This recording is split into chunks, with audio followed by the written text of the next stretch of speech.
J.C. Horn and Patrick Surtain go ahead of them in the draft.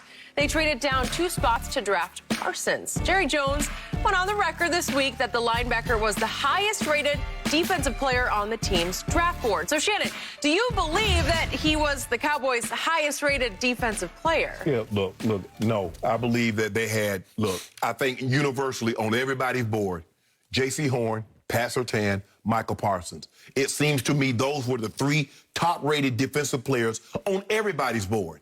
Now, if you thought so highly of him, I think it made it very easy. Because guess what? J.C. Horn comes up the board. Now Pat Surtain comes up the board at number 9. So now, Skip, if you thought so highly of him, why wouldn't you just stay pat? You trade back. Somebody zooms up to number 11. They could have easily zoomed up to number 11 to get Micah Parsons. It just so happens the Bears zoom up to number 11 to take Justin Fields. And now the guy's sitting right there in your lap. See, Jerry likes playing this revisionist history. Skip, remember Paxton Lynch? He wanted Paxton Lynch so bad. And he wanted Clyde Edwards-Helaire so bad. It's easy to say these things now, Skip. This guy right here and that guy, all that. I believe if Dallas Cowboys would stay where they were and one of those cornerbacks were available, I believe they would have taken one of those cornerbacks, either J.C. Horn or Patrick Surtain. That's what I believe.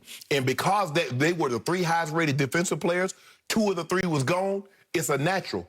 So now, Skip, you got no choice. You're not going to take a quarterback. You're not going to take an offensive lineman. You're not going to take a running back. So what do we need? Like, man, we could use some speed on the defense at the linebacker position. You know, Wolf Hunter, he's getting injured a bunch. And well, Jalen Smith and Jalen Smith, he doesn't have the speed that he once had.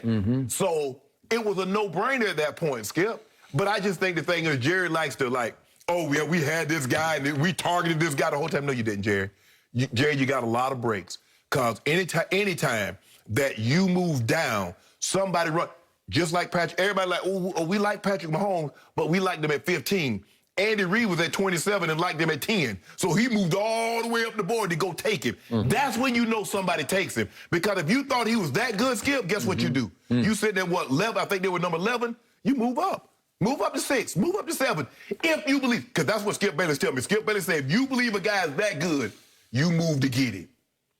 Dallas just stood back. Not only did they stand pat, Skip, they moved back and got a 3rd rounder from Philly on top of it. They did. When is the last time you saw somebody trade with somebody in their own division? It's happened a couple times. I ain't helping you. You got to trust. You got to trust. You trust the Eagles? Well, you got to trust that they're going to take who they say they're going to take. And as long as they say it's Devontae Smith and not Micah Parsons, we're good, okay? Because now Howie Roseman's reputation is on the table. He already got a shiesty reputation, Skip. So what did if he flim-flam the Cowboys? Well, that would have been the all-time flim-flam. Well, hey, Seattle did it to him, Jerry. We got a deal. Now that you mentioned it, Jerry. It wasn't in the draft. It was over Earl Thomas.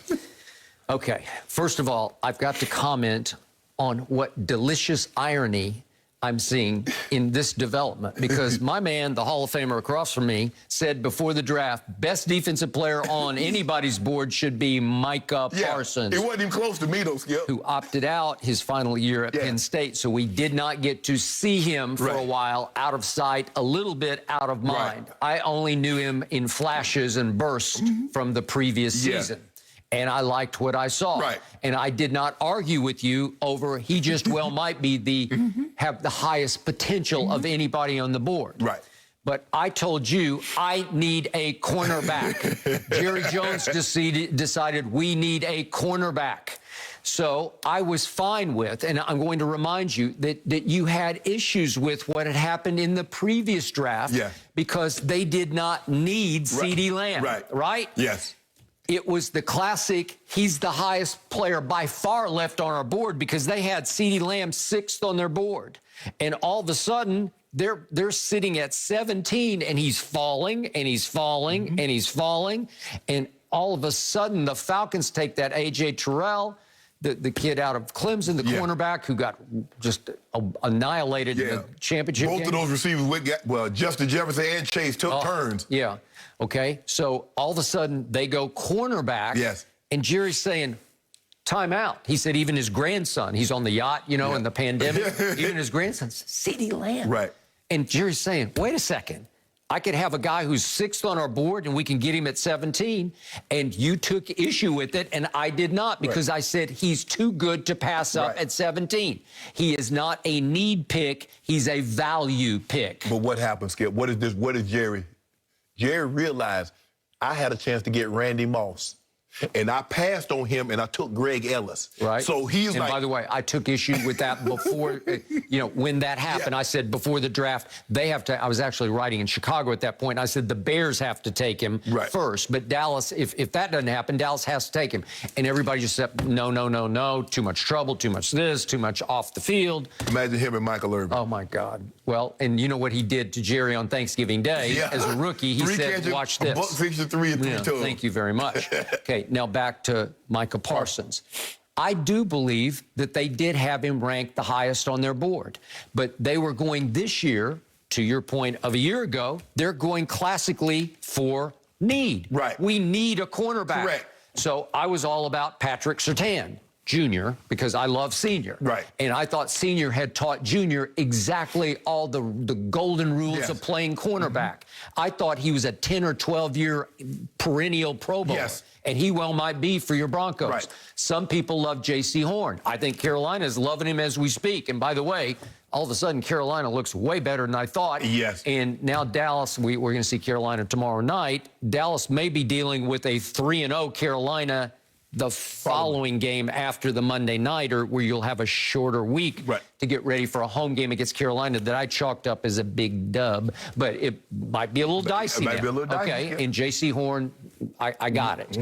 But he's ranked down the list so far in grades, while Micah is #1 in the NFL in rookie grades over the first 2 games. Small sample size, but pretty significant. But he's been impressive. He has been impressive. Okay, so what do? Maybe they like J.C. Horn. I don't know. But what happened? Well, you know what happened. J.C. Horn goes 8th to Carolina. He's off the board. And then your team stunned me, because I thought your team just would take a quarterback. Right? Because guess who's still sitting there? Well, Mac Jones is still sitting there, and Justin Fields is still sitting there. And they took Patrick Surtain, and I fell off my chair, and I rolled on the floor in agony, because I said, you took our guy. Now what, Jerry? Right. Well, now what? He says, and this is dicey, but he says, I got an offer here to trade back 2 slots to go to 12 with the Eagles, who promised me, who vowed to me they only want Devontae Smith. Right. A receiver that they needed, obviously. And he's saying, okay, but I don't know exactly about the timing of, so what about the Giants at 11? They're sitting there, your other division rivals sitting there 1 pick after you at 11. Well, they could have sat right there if they had chosen to, and guess who they could have taken? Micah Parsons. Instead, they got a first-rounder in 22, as well as a couple other smaller picks, like 5th-rounder type picks, to go all the way back to, where'd they go back to? They took Kadarius Toney. So my point is, they went back into the 20s, right? Yeah, they went to 20th. So the Bears went from 20 up to 11 because they wanted Justin Fields. Right. Well, I don't know if Jerry had the reconnaissance on that, the intel on that. I'm not sure about how it all played out, but you're risking that the Giants would suddenly sit pat and say, we want Micah Parsons. Right. Would he have helped them? You better believe it. Absolutely. Skip, I think once you get past the top 5, everything is in flux. Skip, the only way we can definitively know this is that if all 3 guys are on the board, when the Cowboys select, they select Micah Parsons. It's easy to say, well, he was the #1 guy.